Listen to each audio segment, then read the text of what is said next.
você sabe que cada um dos evangelistas apresenta Jesus de uma maneira. Você sabe que quando Mateus ele escreve seu evangelho, ele queria provar que Jesus ele era o rei. Por isso ele inicia colocando a genealogia no seu evangelho. E se você observar, quando Mateus escreve, ele puxa a genealogia dizendo que Jesus veio até Abraão. Quando Lucas, falando da mesma genealogia, ele vai falar a respeito de Jesus, ele puxa até Adão. Mas eu acho linda a genealogia que João usa. João não usa a genealogia humana. Ele diz que no princípio era o verbo estava com Deus, e o verbo era Deus. Ele traz Jesus na eternidade, dizendo: Ele é o Senhor. Como João está escrevendo o seu evangelho para uma grande maioria de gregos, ele tem a preocupação de mostrar para eles algo. Aí a gente pensa, por que João inicia o evangelho escrevendo que no princípio era o verbo estava com Deus e o verbo era Deus? Porque se você perguntasse a um grego, de onde surgiu tudo isso? Como é que o mundo foi formado e sincronicamente a dia, a noite, estações do ano, o mundo não sai do seu eixo, da sua roda, tudo funciona sincronicamente. Quem fez isso? Eles diriam o Logos de Deus, o verbo, a palavra. Aí quando João vai escrever, ele quer dizer, sabe o quê? Sabe esse verbo que vocês falam? Esse logos, esse pensamento filosófico, essa razão, eu quero apresentar para vocês. Ela tem um nome, chama-se Jesus Cristo, o Senhor. Ele habitou entre nós e nós o vimos como unigênito de Deus. Então João vai escrever para essa igreja, mostrando que Jesus era o Deus encarnado que veio aqui na terra. Havia também uma preocupação no coração do apóstolo, porque nessa época o que nossos discípulos já havia tomado conta e destruído a fé de muitos cristãos. E os gnósticos diziam que o corpo, a matéria era má. Então Jesus não podia ter habitado num corpo humano, porque essa matéria é má.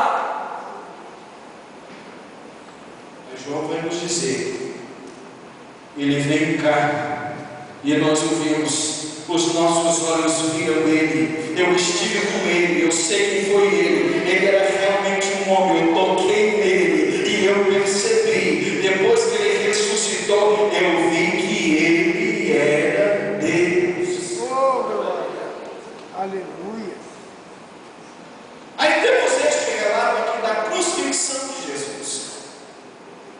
Você sabe que os demais evangelistas falam a respeito disso, mas o apóstolo João se prende a alguns detalhes.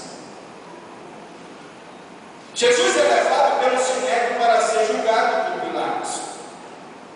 O sinédrio judaico sabia que eles não podiam de maneira alguma matar um homem. A lei dos judeus, se um dos judeus infringisse pela lei dos judeus, poderia morrer. Mas a lei maior era a lei romana. Então eles tinham ciência que só poderiam usar a pena capital se Roma permitisse.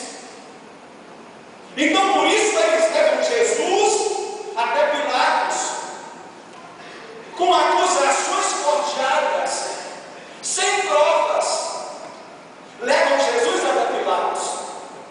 E Jesus é interrogado no pretório romano, que era o lugar onde se julgava alguém. Eu acho lindo isso. Pilatos, por muitas vezes, ele percebe que os judeus queriam matar a Jesus e condenar a Jesus, não por outra coisa, senão por causa de inveja. Sabe por quê, irmão? Porque a palavra de Jesus era diferente. A palavra de Jesus não era como de escriba, de fariseu, de saduceu, de zelote, coisa nenhuma. Jesus tinha palavra, mas Jesus também tinha poder em suas palavras. O escriba podia pregar, podia escrever a lei, mas ele jamais diria a um doente, a um enfermo, alguém coxa, levanta e anda. Os saduceus podiam até dizer, pregar e trazer muitas coisas para as pessoas, até o fato que eles não conseguiam carregar, mas só Jesus é que podia dizer, vai, porque perdoados estão os seus pecados. E isso trouxe uma grande inveja no coração deles a respeito de Jesus. E Pilatos percebe isso. Pilatos não queria condenar Jesus. Isso nós lemos no relato dos outros evangelhos, você vai perceber que a própria esposa de Pilatos diz, não se meta na causa desse homem, porque ele é justo. E isso atemorizava o coração de Pilatos. Ele sabia o fato de estar condenando um homem que não tinha nenhuma condenação, não tinha nada de errado com ele. Pilatos começa a interrogar Jesus. Ele diz, você é rei? Jesus está calado. Eles estão dizendo que você é rei. Aí Jesus diz, tu dizes. Pilatos fica interrogando Jesus e Jesus calado. Mas chega um momento em que Pilatos diz, tu não sabes que eu tenho autoridade sobre ti, de te matar ou te soltar. Aí Jesus teve que falar, nenhuma autoridade foi te dada se não viesse do alto. Eu estou por aqui por permissão do Pai. E escute uma coisa nessa noite, aconteça o que acontecer com a nossa vida, irmão, isso é obra do Pai. O Pai está no controle, o Pai está no comando, o Pai sabe o que faz. Glória a Deus. Se Aleluia. meu Pai quisesse agora, nesse exato momento, os meus súditos do meu reino viriam e me tirariam da sua. Mas é necessário que isso aconteça. E aí o que Pilatos faz? Pilatos pega uma bacia na frente de todos e lava suas mãos. Você sabe que na mentalidade da cultura judaica, quando se lavava as mãos, significava dizer que aquele que estava lá lavando as mãos, ele estava limpo e ele poderia julgar o outro. Então Pilatos está dando uma última chance a eles, lavando suas mãos, dizendo, vocês vão condenar o inocente. Hoje está chegando o dia da festa, eu posso soltar um preso. Vocês querem que eu solte a Jesus? Eles disseram não. Condene, crucifique e solte Barrabás. Jesus é sentenciado e ele vai para a crucificação. Você sabe que a crucificação era algo que era tão ruim que os próprios romanos nunca, jamais teriam coragem de crucificar um romano. A crucificação não foi inventada por Roma muitos anos antes, ela foi inventada no período dos persas.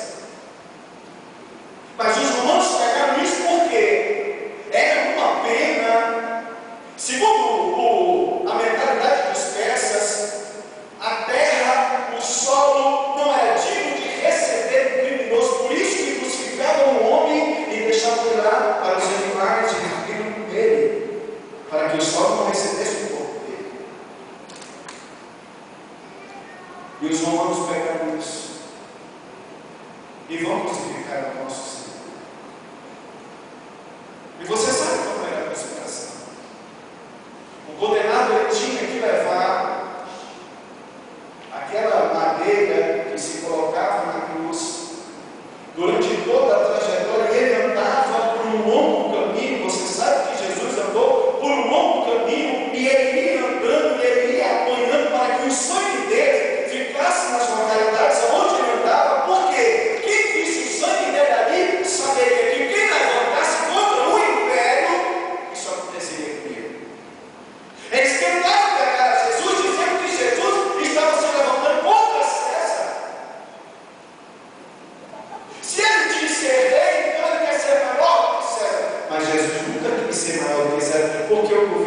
César, irmão, é muito pequeno, é muito inferior. O governo de César não é nada diante do governo do nosso Senhor e Salvador. Um dia, quando eles chegaram para Jesus para dizer: é lícito pagar tributo a César ou não?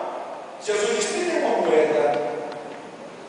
Jesus pegou a moeda e disse: de quem é a cara que está aqui nessa moeda? Ele disse: é de César. Ele disse: então dai a César o que é de César, mas a Deus o que é de Deus. César quer dinheiro, dá dinheiro para César, mas a Deus o que a gente dá? Louvor, glória, aleluia, porque Ele é o único digno de ser adorado.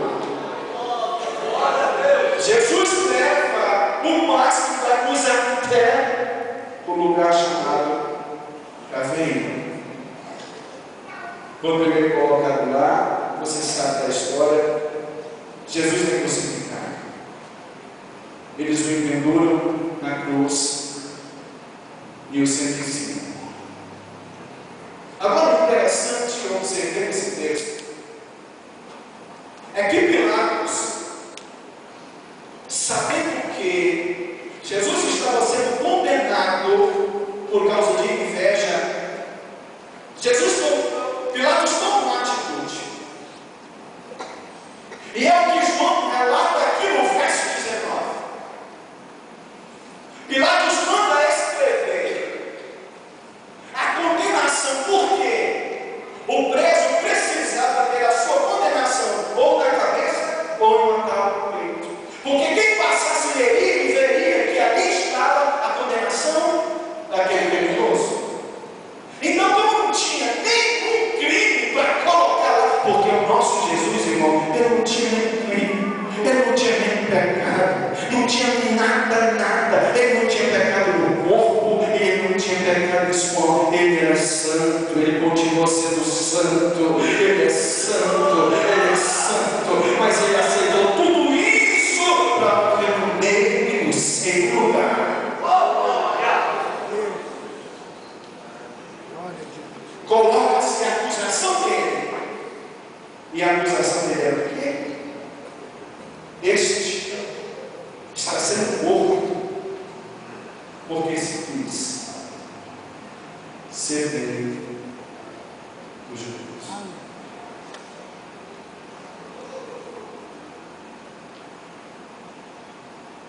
E você observou o que Pilatos faz? Pilatos manda escrever em letras gregas, em latim e em hebraico.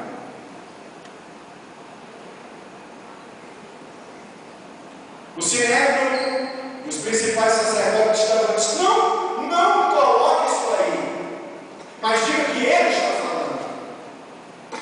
A maior autoridade era Pilatos. Ele disse: o que eu escrevi, eu escrevi. Pilatos nem tinha noção, mas ele estava escrevendo algo muito profundo. Ele estava escrevendo que o nosso Jesus era rei. Em primeiro lugar, ele vai escrever letras gregas. O que significavam as letras gregas?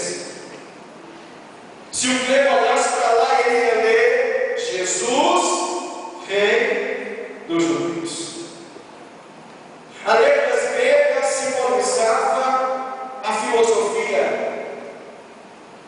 os pensamentos filosóficos, a língua de Sócrates, de Aristóteles, a língua de Platão, dos homens que, segundo eles, foram os mais sábios que pegaram essa terra. A língua da sabedoria, a língua da razão, a língua do conhecimento. Mas Pilatos, sem entender, saber, ele estava dizendo para os gregos que o nosso Jesus, ele é rei acima de qualquer grego, acima de qualquer filosofia humana, acima de qualquer pensamento filosófico, que Jesus é rei acima da língua dos gregos. Glória a Deus. Aleluia. Ele também escreve em latim. O que era o latim? A língua italiana, a língua romana. E você sabe que Roma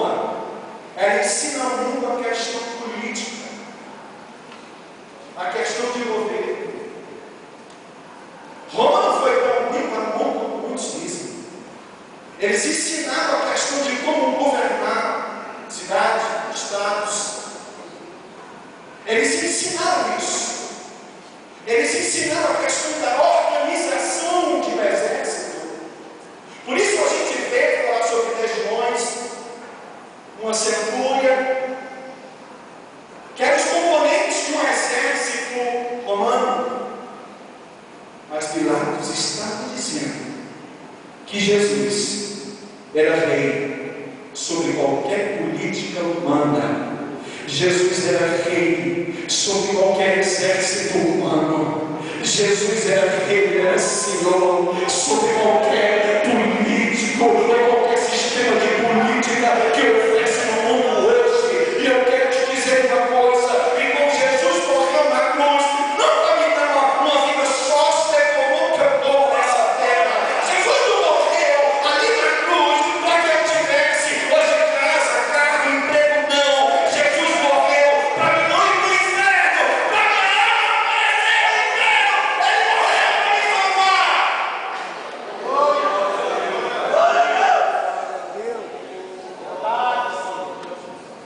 Jesus não era político.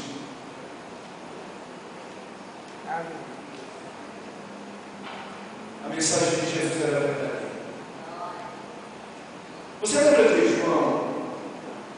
Não evangelista, mas João Batista. Quando João Batista vai ao cárcere preso, Herodes, porque ele falou a verdade. Já dizia um pensador: quer ter inimigos, comece a expor seus pensamentos. Então, depois de João dizer que Herodes não podia tomar a esposa do seu irmão, casar-se com ela, João vai para casa. João batizou Jesus. João viu o sinal que Deus deu a ele, a pomba descendo, o Espírito Santo descendo em forma corpórea, como ele lá do céu, Deus bradando, dizendo: esse é meu filho amado, em quem eu tenho prazer. Só que quando João está lá no cárcere, ele manda os seus discípulos ir aonde estava Jesus. E quando os discípulos de João chegam até onde está Jesus, aí eles perguntam: mestre, João mandou lhe perguntar uma coisa: o senhor é realmente aquele que era de vir, ou a gente espera por outro? Jesus fica calado. Jesus ficou calado, mas Jesus começa a curar os coxos, dar vista cega, limpar leproso e pregar o reino de Deus, o evangelho do reino de Deus. Aos discípulos de João fica vendo tudo aquilo, aí ele diz: agora você vai e diga a João, os cegos veem, olha, os coxos são curados, os leprosos são limpos e é pregado o evangelho do reino aos pobres. Jesus não está, eu sou um homem só que fala, mas não compra aquilo que ele falou. Eu falo, meu amigo, mas eu compro aquilo que vai. O teu Deus não é Deus que dá uma palavra e depois volta atrás, não, irmão. O teu Deus, se te tem uma palavra, vá dormir tranquilo, porque se ele falou, ele vai cumprir. Então Jesus não tinha uma palavra para depois não cumprir aquilo que disse. E o fato disso é Dimas, aquele bandido que, segundo a tradição, foi pregado junto com Jesus ali na cruz. Enquanto o outro fica dizendo: se tu és o Messias, tira-nos daqui. Se tu tens poder realmente, como você falou, tira-nos daqui, salva-nos a ti mesmo. Porque quando Jesus diz: Eli, Eli, lama sabachthani, eles pensavam que ele clamava por Elias, porque havia um pensamento na mentalidade judaica que quando alguém estivesse pedindo socorro, clamasse a Elias, Elias viria socorrer, porque Elias morreu. Mas o outro bandido, ele diz: tu não temes a Deus, estando nós em justa condenação. E para mim é um dos homens mais crentes das Escrituras. Pastor, você pegou pesado? Sim, irmão. Porque Dimas, ele não viu Jesus entrar dentro do quarto, depois de uma menina morta, e dizer a ela: Talita, come, e a menina levou. Dimas não viu Jesus chegar lá no tanque de Betesda e um homem que há 38 anos está ali, acamado, deitado em cima de uma esteira, sem ter ninguém. Jesus dizer: homem, você quer ser curado? A esposa: eu não tenho ninguém. Como é que não tem ninguém, irmão? Se Deus não mandou antes, mas o próprio Deus desceu para tirar ele daquela situação. Ele não viu isso, mas Jesus levanta, pega a tua cama e vai embora. Dimas não viu Jesus chegar no quarto dia na Betânia. Você sabe que quando Jesus chegou, Lázaro já estava 4 dias internado. E quando Marta o recebe, o que Marta disse aí? Mestre, o senhor chegou atrasado. Tarde demais, mestre. Então Jesus disse para ele: ei, Marta, você sabe o que está falando contigo? É a ressurreição da minha vida. Aquele que crê em mim, ainda que esteja morto, ele viverá. Aquele que crê em mim, ainda que esteja morto, ele viverá. Isso, Marta, o teu irmão vai ressuscitar. Ah, Senhor, eu sei que ele ressuscitará na ressurreição do último dia. Jesus disse: eu não estou falando de escatologia, eu sou o Deus de hoje. Se Deus quiser te abençoar hoje, irmão, ele não deixa para amanhã. Aí Jesus viu que não dá para dialogar com Maria, chama Maria. Maria diz a mesma coisa, só que Maria diz a mesma coisa, dobrada aos pés de Jesus. Em lágrimas.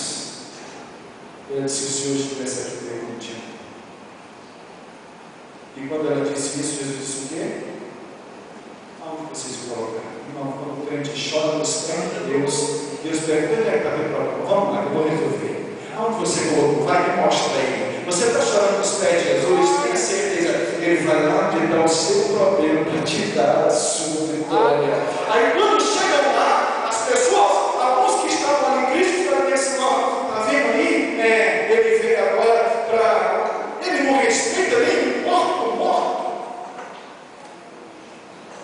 Será que o intuito de Jesus deve fazer exumação de cadáver? Não, de morrer. Jesus disse: fica perto. E Jesus faz uma ação para que ele soubesse que quem estava ali não é simplesmente um homem. Você sabe por que Jesus chega no quarto dia lá em Betânia?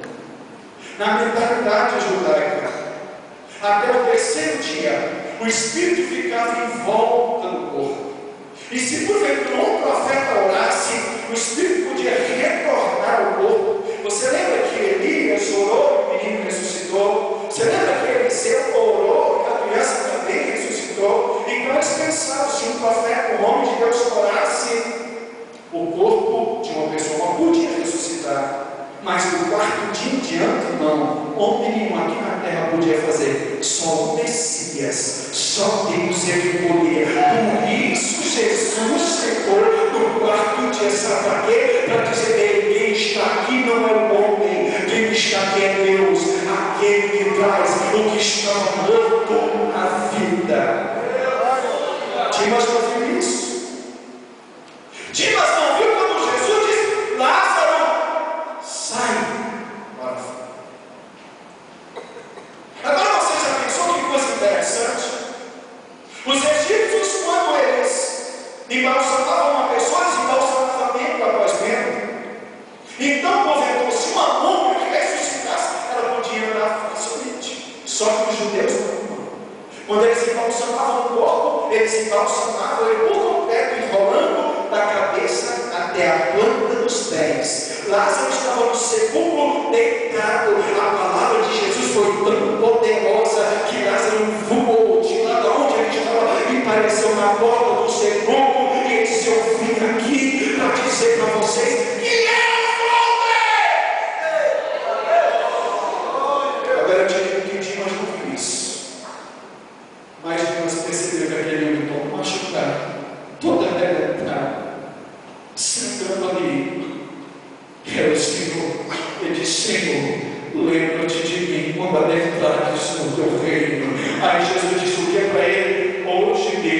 você vai estar comigo lá no paraíso. Aleluia. Jesus não prometia e não cumpria. Em último lugar, estava escrito em letras hebraicas. As letras hebraicas eram a língua da religião daquela época. Só que os judeus já tinham perdido, irmão, o sentido do que é a religião verdadeira, o que é a adoração ao Deus único e errado. Eles já tinham se perdido, e por isso que Jesus disse que o templo seria destruído. O que Jesus falou aconteceu. O templo foi destruído no ano 70 pelo general Tito.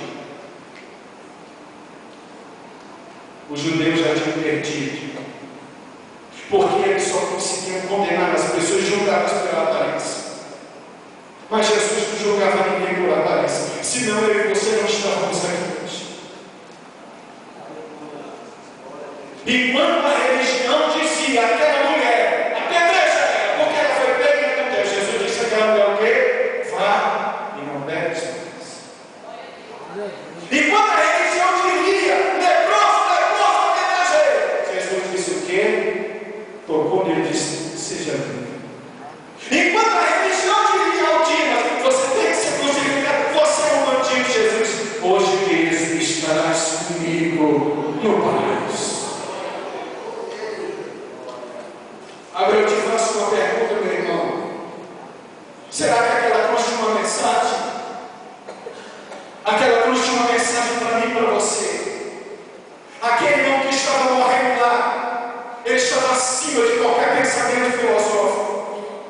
Aquele homem que estava sendo crucificado ali, ele estava acima da política dos homens. Aquele homem que estava sendo crucificado lá, ele estava acima da religiosidade humana.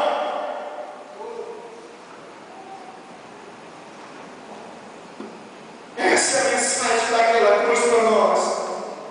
Quando você passa num lugar e vê lá uma cruz, você sabe que ali morreu alguém. Mas nós, quando olhamos para aquela cruz, a gente não vê morte, desgraça, miséria, não. Nós temos salvação, libertação, mudança de vida, porque Ele morreu para nos salvar. Se coloque em pé.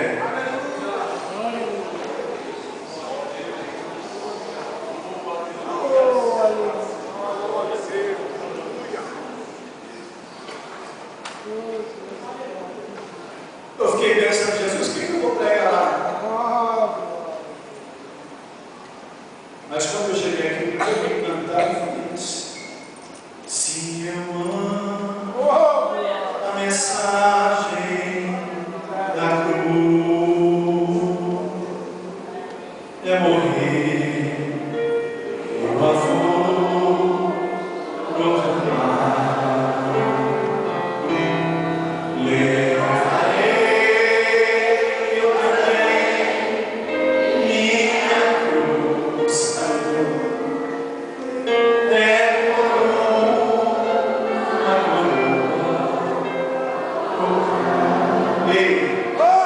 A mensagem da cruz ainda faz efeito. A mensagem da cruz ainda surge efeito. A mensagem da cruz ainda liberta. A mensagem da cruz ainda transforma. Por que eu estou te dizendo isso? Eu estou pregando aqui para você hoje, mas eu já fui viciado em droga, já me envolvi com tráfico de drogas. Há muitos anos atrás, um dia uma irmã cega foi na minha casa. Talvez você já ouviu falar dela, irmã Nininha. Eu morava no Valparaíso, a irmã Nininha foi lá. Disse, meu filho, Deus mandou te dar um recado. Você tem 15 dias de vida. E eu pensei, 15 dias de vida? Se qualquer um outro falasse para mim, não acreditaria. Só que ela era cega, irmão. Ela não enxergava com os olhos da carne, mas ela enxergava com os olhos de Deus. Ela começou a dizer, os lugares onde tu anda, por que eu digo como é que é lá? Estou querendo te matar. Oh, Deus de maravilha. E eu falei, é possível, se eu puder não enxergar, como é que passar isso? Oh, Deus de maravilha. Dentro desses 15 dias, Deus me deu um irmão, lá no Valparaíso. Aleluia. O irmão simples e humilde. Clério, era o seu nome. E ele pregou para mim a mensagem da cruz. Aleluia. E ele não só pregou com palavras, mas ele pregou com atitudes. Ele tinha que por Valparaíso, ele era de Santos, em São Paulo. Eu nasci na cidade de São Paulo. Eu já fui várias vezes em Santos, mas nunca encontrei esse milagre. Mas quando eu estava perdido nas drogas, pensando que já ia morrer, Deus enviou de Santos lá no estado. E esse homem foi fazer um trabalho na época em um cemitério que estava construído atrás do Guanabara, no Jardim Planeta. Só que não deu certo, irmão. E ele começou a passar fome, necessidade, sem ter lugar para dormir, morando na rua. E ele disse: Deus, o Senhor me trouxe para cá para sofrer, para padecer, para me morrer. Eu disse: não, meu Senhor, tem uma mãe que é muito preciosa. Quando você trouxer aos teus pés, a tua passagem estará comprada de volta na tua casa. E depois do dia que eu no fundo, me perdoe fazendo o seu curso. Eu já ia trocar aqui em drogas. Aí encontrei com esse homem. E ele disse: jovem, vim de muito longe para te dar um presente. Eu pensei: será que eu queria esse presente? Mas eu disse para ele: eu quero. O que é? Irmão, mas quando eu disse eu quero, eu senti quebrando algo dentro do meu peito. Até hoje eu não sei te explicar o que aconteceu, mas quebrou alguma coisa aqui dentro. Naquele momento nunca mais eu cheirei cocaína, eu fumei maconha, eu me envolvi com tráfico, porque aquele presente entrou, irmão. O presente vinha, emanava daquele que morreu na cruz do Calvário. Eu recebi aquele presente e nunca mais eu fui medo, porque a história da cruz mudou a minha vida, irmão.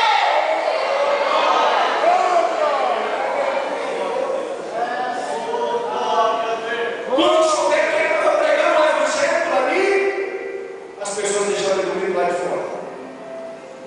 Quando souber que ele estava pregando o evangelho, nem tomar banho deixaram o senhor tomar. Às vezes ele chegava para mim e falava: a igreja tudo sujo, irmão. Depois de ter trabalhado um dia todo com pedreiro, ele carregava uma enxada nas costas, picareta, cantando o sino da arte. Que é isso? Olha, esse homem é doido ou ele é crente? A segunda alternativa era verdadeira, e ele era crente. Aquele homem me levou para a igreja no dia 4 de setembro de 91. E quando eu entrei na Assembleia de Deus, lá no Valparaíso, etapa domingo, o pastor na época era o pastor Pedrinho. Eu fui muito bem recebido. Apertava minha mão e me abraçava e dizia: como é bom ter você aqui. Eu fiquei pensando: meu Deus, será que eu estou na terra? Porque os meus parentes Eduardo não vai nada, Eduardo não presta para nada, ou vão ver Eduardo, ou preso ou morto. E quando eu entrei na igreja, eu estou nesse tratamento: o que é isso? Era a mensagem da cruz, irmão, que ainda sou feito na vida do pecador. Quando eu sentei no banco, você sabe o que ele estava cantando? Solta o cabo danado, toma os renos na mão e navega com fé em Jesus. E então tu verás que bonança se faz, pois com ele seguro será. Se você me perguntar a mensagem que foi pregada naquele dia, era um pouco de ceia. Eu não me lembro da mensagem. Você sabe por quê? Porque quando eu sentei no banco, irmão, acredite você ou não, a mim fulmigo aqui se eu estiver brincando. Eu comecei a ouvir uma voz me dizer: meu filho, Há muito tempo eu te chamava. Esse é o lugar que eu tinha preparado para você. Eu vou te usar na terra. Eu vou te levar em lugares. Eu vou usar a sua vida. Eu olhava para o lado, o irmão estava rindo, o outro estava do meu lado, estava chorando, eu chorava. O que é isso? Quem estava falando comigo? Era aquele que foi crucificado lá na cruz para me salvar. Aleluia. Ele me levou no dia 4. No dia 7 de setembro, ele levou a minha irmã para a igreja. No dia 8 de setembro de 99, eu levei aquele homem. Na época eu peguei 20 reais emprestado. Saímos lá do Valparaíso para a roda ferroviária. Quando chegamos na roda ferroviária, ele disse: moça, tem uma passagem para Santos aí, no nome de Clério. Ela começou a mexer no computador e disse: sim. E essa passagem, esta paga está sim. Essa passagem é mesmo. O senhor tem alguma coisa que identifique? Ele tirou o RG, mostrou para ela. Não, o senhor ônibus vai sair daqui a pouco. A passagem dele estava comprada. Sabe por quê? Porque o que Deus fala, ele cumpre. Hoje eu estou aqui pregando para você a mensagem da cruz. Mas eu nunca mais me levo. Ele me deu o telefone dele. Alguns meses depois eu liguei e falei com outra pessoa que estava do outro lado do telefone: eu quero falar com o Cléber, ele esteve aqui no Valparaíso. Ele pregou a palavra de Deus para mim. Eu quero conversar com ele. Dizer que eu estou firme. Eu nunca mais largo esse Jesus. Acontece o que acontecer. A pessoa que me atendeu do outro lado disse: olha, moço, acho que o senhor se enganou. Não tem ninguém aqui com esse nome. Nós não conhecemos essa pessoa. Mas eu sei que ela é de carne e osso. E eu estou aqui dizendo para você que a mensagem da cruz vai ser feita ainda. A mensagem da cruz vai ser feita. Talvez você tenha alguém na sua casa que está tendo um problema com drogas. Talvez você tenha alguém dentro do seu lar que está com problema com bebida. Talvez você tenha alguém dentro da sua casa com problemas. Eu quero te dizer uma coisa nessa noite: a mensagem da cruz ainda surte efeito, irmão, e ela liberta o pecador. Se tem alguém aqui nessa noite que ainda não entregou a sua vida para Jesus, eu sei, eu tenho plena certeza de que eu não posso convencer você. Porque quem convence o mundo da justiça, do juízo do pecado, é o Espírito de Deus. Mas se essa mensagem ela falou no seu coração, eu quero te chamar aqui nessa hora. Eu quero olhar para você e dizer para você: a cruz ainda salva, a cruz ainda liberta, a cruz ainda transforma, a cruz ainda é capaz de transformar um vil pecador em um homem de Deus. Os meus parentes que diziam: Eduardo não vale nada, não presta para nada, eu disse: Eduardo é homem de Deus. Eu posso não ter muita coisa nessa terra, mas hoje eu tenho o que muitos não têm, irmão. Eu tenho uma família. Alguém que não tinha nem perspectiva de vida, eu já botei arma na cabeça para me matar, porque eu não tinha paz. Hoje eu tenho esposa, tenho filhos, e tenho um pai no meu coração que nunca ninguém pode dar. A mensagem da cruz ainda faz efeito. Põe a mão no seu coração. Eu quero que você saia daqui nessa noite com esse pensamento. Aquele homem que morreu na cruz, ele morreu e ele está acima de qualquer pensamento e filosofia de homem. Ele está acima de qualquer política humana. E ele está acima da religiosidade. Jesus não te olha pela sua aparência por fora, não. Porque tem muita gente que por fora é bonitinho como os fariseus, mas por dentro só Deus sabe como é que está. Mas Ele conhece o seu coração. E o coração quebrantado e arrependido, irmão, Ele não descansa. Senhor, meu Deus, meu Pai. Meu Deus, Isaías, para a igreja nessa noite.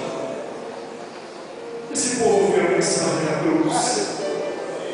Oh meu Deus, eu não sei o que esse povo precisa. precisa, mas eu sei que Tu conhece cada um aqui e me chama pelo nome. Meu Deus, eu sei que o Senhor me perdoe, eu estou falando isso aqui de verdade, Tu sabe disso. Eu quero pedir a Ti aqui nessa noite, se porventura há pessoas aqui que têm parentes que estão envolvendo com drogas, estão enfermos em um hospital, estão doentes, ó Deus